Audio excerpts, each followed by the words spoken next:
से बीएसपी में युवाओं को जिस तरीके से आज टिकट दिया है, सबसे ज्यादा टिकट बीएसपी ने देने का काम किया है। बदरपुर विधानसभा में भी आपको भी टिकट दिया गया है। ऐसी कौन कौन सी मूलभूत समस्या है जिन पर अगर जीतते हैं तो सबसे पहले आप उनका सुधार करने की कोशिश करेंगे? ये बदरपुर की सबसे पहले जो समस्या है वो है हॉस्पिटल की। स्कूल है हमारे पास, सरकारी स्कूल है, छोटे बच्चों के स्कूल है, बड़े स्कूल यहाँ पे नहीं है, और जो है वो किसी काम के नहीं है। ठीक है जी। और सबसे दूसरी समस्या है हॉस्पिटल की। और जब हम हॉस्पिटल जाते हैं, अगर हमारे आसपास कोई भी हमारे घर व्यक्ति या हमारे आसपास का कोई बीमार होता है तो वो हॉस्पिटल कम से कम 3 घंटे में पहुंच जाता है, और 3 घंटे में पहुंचते पहुंचते कोई दम तोड़ देता है, कोई जाम में फंसा रह जाता है। तो हॉस्पिटल की आप बात कर रहे हैं, हॉस्पिटल का शिलान्यास भी किया गया था मीठापुर में। उसके बाद एक स्कूल की भी बात की गई थी, स्कूल बनाने की बात की गई थी, बस अड्डा बनाने की बात की गई थी। खान पर क्या अभी तक जो नेता रहे हैं उनकी नीयत में खोट थी या उनका मंशा ही नहीं थी कि बदरपुर विधानसभा वासियों को कुछ फायदा भी मिल सके?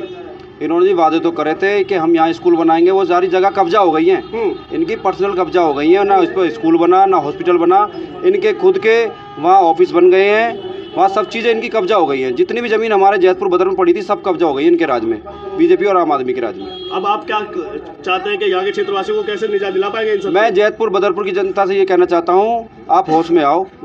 आपने ये 2 ही चेहरे देखे हैं, एक यूथ हमारे साथ जो जुड़ा हुआ है, एक युवा आपका भाई खड़ा हुआ है। एक बार मुझे मौका दें जो मैं कुछ सुधार कर सकूं। तो जिस तरीके से युवा का समर्थन भी आपको देखने को मिल रहा है कि यहाँ के जितने भी युवा हैं वो सब इस समय प्रदीप भाई के पीछे दिखाई दे रहे हैं, लगता है कि युवाओं में परिवर्तन की लहर जो युवा चाहता है वो बदलाव की ओर बढ़ेगी। युवा चाहता है कि हमारा जैसा युवा है और इस मार्केट में काम करे, बदरपुर क्षेत्र में काम करे। आप क्या काम करेंगे अगर जीतते हैं तो? जीतने के बाद ही जो नेता करता है ना, एक बेटा करके दिखाएगा। जो नेता अभी तक नहीं कर पाए ना, वो बेटा करके दिखाएगा। से आप संबंधित रखते हैं और बीएसपी के प्रत्याशी को जो है आप सपोर्ट करने के लिए खड़े हुए हैं, क्या मंशा है? पहले तो सभी साथियों को, सभी समाजों को मेरा जय भीम, नमो बुद्धाय। हमारे आज बीच में प्रदीप प्रधान जी हमारी विधानसभा से खड़े हुए हैं, हमारे भाई हैं, हमारे गांव समाज के लोग हैं, और पूरी बदरपुर विधानसभा हमारा पूरा परिवार है। ये तय नहीं करता कौन सी पार्टी है, क्या संगठन है, हमारा भाईचारा सर्वोपरि है। और हम सभी साथी, उमेश चैंपियन जी, रविंदर जी, मैं प्रदीप करदम, हम भीम आर्मी के पुराने कार्यकर्ता हैं, हमेशा रहेंगे।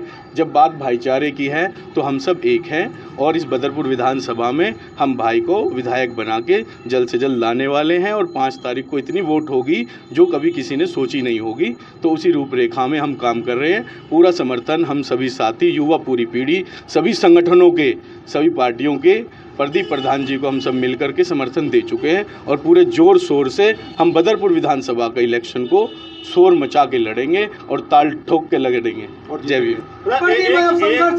एक चीज यहाँ देखने को ये मिल रही है, जिस तरीके से अम्बेडकर वादियों की बात करते हैं, तो चाहे वो भीम आर्मी हो, चाहे वो बीएसपी हो, जो भी बाबा साहब को मानने वाला, वो यहाँ सब एकजुट होता दिखाई दे रहा, और खास तौर पर युवा, उन युवाओं को आपका संदेश क्या?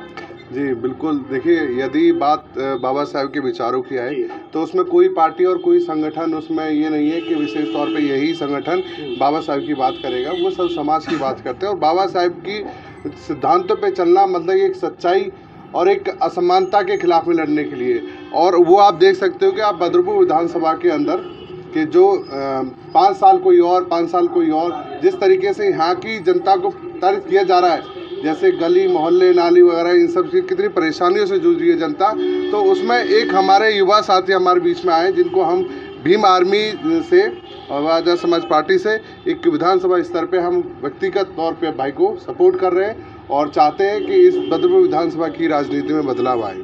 रविंदर जी, बदलाव की लहर शुरू हो चुकी है, ये युवा साथ में क्या कहेंगे आप? पूरा युवा साथ में है। और मैं सबसे पहले क्षेत्र की समस्या के लिए मैं आपकी बात करना चाहता हूँ। क्षेत्र में जो सबसे बड़ी समस्या है हमारे जैतपुर में जो है, वो जो उनके नाम पे जो है पुलिस लूट खसोट करती है, एमसीडी लूट खसोट करती है। केजरीवाल साहब कहते थे जब एमसीडी हमारे अंडर में आएगी तो ये सब लूट खसोट बंद हो जाएगी, लेकिन लूट खसोट अब भी जारी है। ऑटो वालों को परेशान करा जाता है, उनसे मंथली मांगी जाती है। रिक्शे वालों को परेशान करा जाता है, उनसे मंथली मांगी जाती है। इनसे निजात दिला पाएंगे आप लोग? जी हाँ, अगर क्षेत्र की जनता जो है हमको मौका देगी और प्रदीप प्रधान जी को अगर जिता एमएलए का बना के भेजती है तो हम वादा करते हैं आपसे क्षेत्र की जनता को हर समस्या निजात दिलाएंगे हम। निर्मल भाई, क्षेत्र को वासियों को निजात दिलाने की बात कर रहे हैं, कहाँ तक संभव हो पाएगा? संभव जब हो पाएगा जब हम अपने भाई को विधायक बनाएंगे। विधायक हमें बनाने के लिए लोगों की समस्या जो है हमारे पास उसको निजात करना पड़ेगा। मैं भीम आर्मी जय भीम संगठन मंजीत सिंह नौटियाल के आदेश अनुसार बड़े भाई प्रदीप प्रधान जी को समर्थन करता हूं। वह रोड शो जल्दी होगा जिसमें हमारे मंजीत सिंह नौटियाल जी भी यहाँ पे इनके साथ होंगे और सभी साथी होंगे हमारे भीम आर्मी जय भीम संगठन के। तो आप देख रहे थे कि प्रदीप प्रधान जी के साथ में अब जितने भी संगठन थे यहाँ पर